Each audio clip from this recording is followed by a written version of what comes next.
Hey guys, welcome to Get Busy Watching! I'm your host, Honest Dan. Let's talk movies.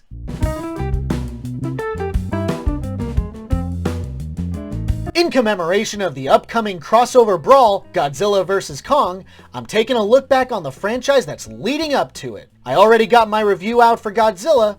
Now it's time for the other king to get his due diligence. As for my experiences with the King Kong franchise, it's remarkably similar to my experiences with the Godzilla franchise. Haven't seen any of them outside of the original films, though in Kong's case, I legitimately love the 1933 original. Such a groundbreaking and impressive film. Even today, it blows me away. I did see their remakes. No, not those remakes. These remakes.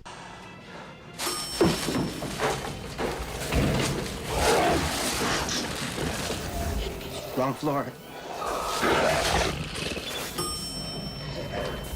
Summed up, I liked Peter Jackson's 2005 take. Long and a bit self-indulgent at times, but hey, as far as remakes of beloved overgrown monster movies are concerned, I vastly preferred 2005's King Kong over 98's Godzilla. Plus, King Kong put Naomi Watts on the map for me, and my crush has never gone away. And of course, here we are with a brand spanking new take on King Kong for Legendary's Monsterverse. In case it wasn't clear, I have seen this movie before, but only the once in theaters. I remember liking it far more than I liked Godzilla.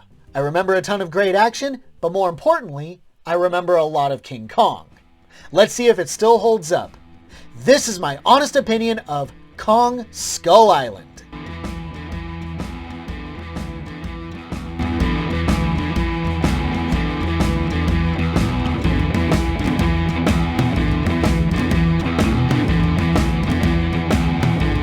Set in 1973, Bill Randa, played by John Goodman, is the head of a secret government agency called Monarch that specializes in tracking down abnormally large creatures and believes that a secret island, called Skull Island, may have proof of what he's looking for. Rounding up a team of specialists and a military escort, led by the battle-happy Preston Packard, played by Samuel L. Jackson, they arrive on the island safely, but are almost immediately attacked by the enormous ape and protector of the island, Kong, portrayed by Terry Notary and Toby Kebbell. Trapped on this island of countless dangers, the survivors must escape before they're trapped forever. Kill this son of a bitch. Oh yeah, this still holds up. I vastly prefer this over Godzilla. First off, hi interesting human characters. Why is it that King Kong gets the good ones, but Godzilla keeps getting gypped? Okay, to be fair, not everyone is a memorable or interesting character. Casualties include Mason Weaver, played by Brie Larson. Used to like her before she started virtue signaling. James Conrad, played by Tom Hiddleston. San, played by Tian Jing. And Houston Brooks, played by Corey Hawkins. Still, even as far as forgettable support characters go, those support characters are still better than the main protagonist from Godzilla. But as for everyone else, they're great! I loved Goodman. His performance is this wonderful mix of being a crackpot, but just subdued enough that he can kind of appear to be self-aware of his own determination. Plus, I love this line. You know, in terms of sheer waste, Monarch ranks right up there with the search for alien life. Yeah, but those guys are nuts. Jackson steals the show as the bloodthirsty Packard. He clearly loves the men in his unit, but he also clearly has an M16 for a brain and doesn't care who gets hurt in his quest for revenge against Kong. Clearly the best character in the film. You are going to tell me everything I don't know, or I'm going to blow your head off. Oh my god, and John C. Reilly as Hank Marlowe. If Jackson steals the show as the resident jackass, then Reilly steals the show as the comic relief. But he does so much more than just belt out silly lines like he's in a Will Ferrell movie. His character is actually really well written. He's gone a little loopy, having been trapped on the island since World War II, but he has a good heart and isn't afraid to stand up to the younger, more grizzled soldiers with nothing but his katana. And he's proficient with it too, which makes me laugh. God, I love this man when he's not working with Farrell. Maybe others would point out that Kebbell's character isn't memorable, but I think the man himself is incredibly underrated and an underutilized actor. I love the little connections this movie has to previous films. He and Notary both portray Kong in this, who was previously portrayed by Andy Serkis in Peter Jackson's movie, but all three converged in Dawn of the Planet of the Apes. Caesar. Weak.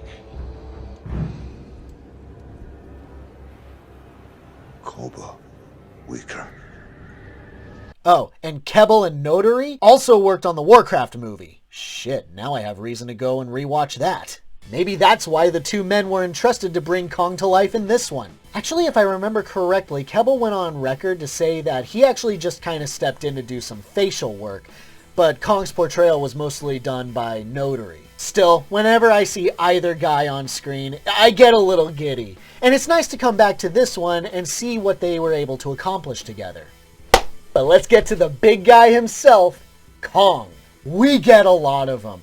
So many action scenes that are just fucking great. The destruction of the helicopters, the fight against the giant octopus, which then he eats, and his battles against the skull crawlers. Hell yeah, man. Legendary clearly learned a lesson from Godzilla. The people paid good money to see King Kong. Give him King Kong. Whoa.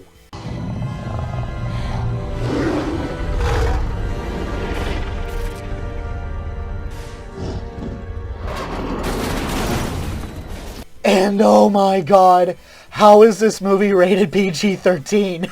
I keep forgetting how violent this movie is. I've seen R-rated films that were more tame than this. The sheer brutality of it all. I would constantly find myself going, "Oh!" out loud multiple times. I fucking loved it too. Am I sick?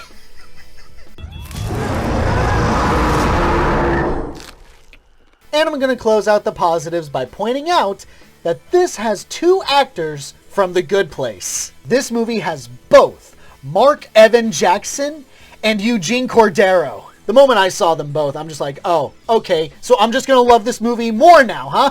Okay, I got it. I see how it works. I'm a naughty bitch. Psych, I got you, bro. I got you, bro. Jack, worse rule. Are there any negatives? If there are, I don't give a fuck. I guess I should dock a point for how pointless some of the characters feel. Like Hiddleston's character, he's hired on to be a tracker. He does no meaningful tracking in this movie. Brie Larson's character is just a photographer because, I don't know, boobs. Can't have a King Kong movie without at least one pretty face on screen to touch Kong and connect with his inner humanity, I guess. Man, this breaks my heart because this was back when Larson was actually a pretty celebrated actress. Remember that shit? When she won Best Actress for Room, we celebrated because she was damn good in that. Remember when she refused to clap for Casey Affleck's win for Best Actor in Manchester by the Sea because of the sexual assault allegations against him? Once upon a time, what feels like a lifetime ago now, she was awesome. But then she got hired on as Captain Marvel, Wrinkle in Time was released, and all of a sudden, she's all anti-white males. Let's do an all-female superhero team-up. What the fuck happened to you, girl? But like I said, I don't really give a shit. This movie was the shit for me, and I think I like it more now than I did back then. So yeah, I really love it. If you are subscribed to HBO Max, please check it out before it goes away. I highly recommend it. My honest rating for Kong Skull Island, a strong 4 out of 5.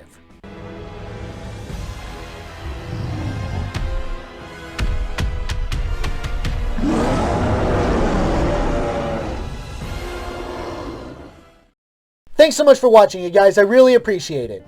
Have a great day. Stay safe and healthy out there. Please wear a mask if you go out. Hope to see you soon.